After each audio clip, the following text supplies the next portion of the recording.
I'd say good morning on this Columbus Day, but if someone's listening online in somewhere like Seattle, Washington, it's Happy Indigenous American Day. It's 7 minutes after 8 o'clock. Bill Colley with you today on Top Story. It's 42. It feels a little chilly outside. Looking for a warm up, though, into the high 70s before we call it a day. Some of the things we're talking about this morning, Randy Staples from Idaho Weekly Briefing will be along in about half an hour, and he'll discuss with us some of the things that he's covered over the course of the last week. Also today, coming up, if we get an opportunity, I want to take a few minutes following the news at 9 o'clock, kind of a special event today, share with you a little bit of discussion that took place at a Senate hearing last week about climate change, which you were waiting for crickets to come out at some points in it. A member of the Sierra Club was being interviewed by U.S. Senator Ted Cruz on the pause in global warming, and if you didn't hear it, it's hilarious to listen to. And I would say that liberals likely would like to see that video just vanish because it is a somewhat embarrassing exchange for their side of the argument. I do want to open up the show today, and we got to this last week, and it was getting near the end of the show, and I didn't have a lot of time to talk about it. But we were discussing the president's visit. He went to Oregon on Friday, as many of you know, to visit with the families of the victims and some of the wounded from the shooting there a week ago Friday that happened at a community college. And he got greeted by a great many people who were not happy about his efforts to try and politicize the shooting.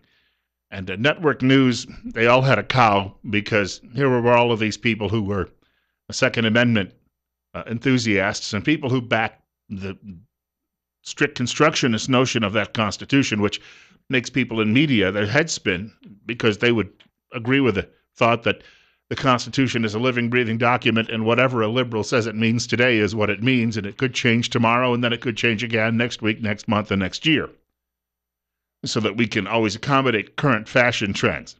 9 minutes now after 8 o'clock. I got into this subject Thursday or Friday morning, and then we just ran out of clock. And it was time for Rush Limbaugh, and certainly I'm not going to do anything that would cut into your listening of the great one. I know he calls Mark Levin that, but let's be honest about it. Rush Limbaugh, if not the greatest broadcaster in the history of the radio medium, he is certainly the man who did not create talk radio, but he is the greatest talk radio host in the history of the business. And so I wouldn't ever do that. But this was a story that I just briefly touched on. A great many people have said that it was a hate crime. Now the media is trying to dismiss that. The shooter was asking people as he was moving through the classroom, "Are you a Christian?" And then he would say, "Well, you're going to meet God soon." Bam! And then shoot and kill them. Now people are saying that he didn't mean that in a spiteful anti-Christian way, although if you went to his Facebook page, he ranted and raved about organized religion. I would think that perhaps there was an effort underway to attack Christians in that situation. But I did write a reporter at the Oregonian, which is the largest newspaper in all of that state, based in Portland, and I said, you mentioned this was a hate crime, but you haven't mentioned color. And of course, the usual smug journalist, they think everyone they're talking to, because they're curing cancer and launching rockets and building those rockets over there at the newspaper, right? So they're the smartest people on the planet. Anybody who questions them must be a dummy. So he wrote back and said, well, you could have a hate crime without race, but I raised that question because when pictures surfaced of the shooter, he did not necessarily appear Caucasian. Can we put it that way? And in fact, I raised that question because on Thursday last week, somebody put up a photograph of this kid, and then they put up same photograph of what CNN was putting on the air. I don't know that they don't call it Photoshop anymore. I think if you use the word Photoshop, your children will look at you and think that you listened to Glenn Miller and that you fought in World War II. But they put up a photograph on CNN, and what they had done is they had lightened the photograph so that the shooter appeared much more Caucasian in his appearance. Why is that important? Well, after a shooting at a church in South Carolina, you may remember that happening a couple of months ago, and it was racially motivated, there was an effort to tear down Confederate flags as if that somehow was going to bring an end to violence. And all of these other people started screaming about gun control, and we're still hearing about it. And we're hearing about how white people oppress other people in this country, the usual liberal narratives. Larry Elder is a conservative writer. He would be described as a person of color. He has a piece today at Real Clear Politics called The Rachel Dolicization of the Oregon Killer. And he said Mercer, that was the kid's name, kid I guess, he was in his 20s, whose father is white and mother is black, referred to himself as mixed race. Then the Los Angeles Times implied that Mercer was white. The Times in a subheadline said he had white supremacy leanings. And according to the LA Times, they got that from a source who was investigating. Although if you look at the kid's Facebook page, he was all over the map with things that he had an interest with and things that he was checking out. His father is English. We should point out that he had leanings in support of the IRA, despite having no Irish ancestry that anyone could tell in his family.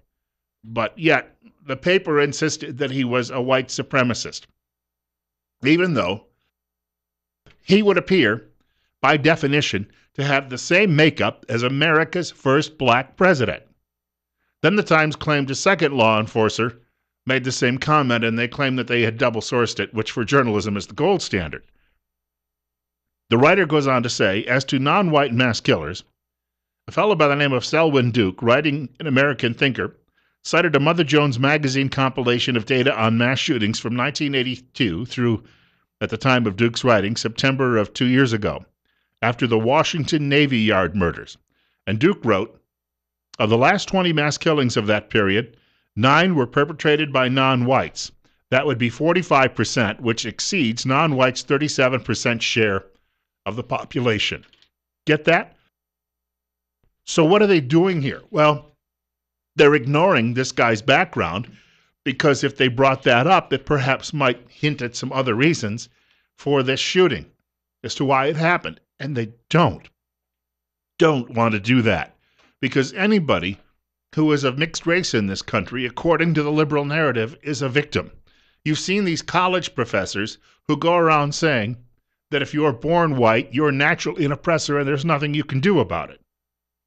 Well, this kid went around killing people, but again, only one parent happened to fit that category. And as I said earlier, he has the exact same makeup as America's first black president. So why do we bring this up? Well, you have to stand back for a moment and understand it's part of a larger narrative that we need to take away firearms that belong to people who live between the coasts in flyover country. Once again, most of those people, if you live in Idaho or you live in Utah, Montana, Wyoming, Nebraska, and you own firearms, you are most likely one of those white oppressors. And those white oppressors do bad things. Some of them have Confederate flag stickers on their pickup trucks. Some of them used to watch the Dukes of Hazzard. We know what they're like, so therefore, we have to take down their flags and we have to take their firearms away. This is all part of the bigger effort, a much bigger effort, to try and bring that Second Amendment, well, to really scissor it out of the Constitution. Later in the show, if I get a chance, I'll share with you a former intelligence official is saying that there is a clear effort in this country, for instance, just to change language, to change people's language choices so that they can better institute their totalitarian viewpoints. I have this as well. This comes from BeliefNet.com. I want to thank somebody in our listening audience for sending it my way. Harvard University study reveals astonishing link between firearms crime and gun control. And apparently this study was done a few years ago, but it was ignored by people in media. Now, why would that be? Well, again, it goes against the narrative. According to a study in the Harvard Journal of Law and Public Policy, which cites the Centers for Disease Control, the U.S. National Academy of Sciences, and the United Nations International Study on Firearms Regulation, the more guns a nation has, the less criminal activity. Now, Ben Carson is in hot water because he made a comment last week saying the Holocaust may not have happened if Germany had not disarmed the public. And people said, oh, he's an anti-Semite. He didn't say anything bad about Jewish people. Yeah, well, he used the word Holocaust, so he must be an anti-Semite. And he's a black Republican, so therefore he's bad. And he must be an anti-Semite. Wait till I tell you a little later in the program what Jeremiah Wright said about Israel and Jesus while he was at the 75,000 man march in Washington, sponsored by Louis Farrakhan.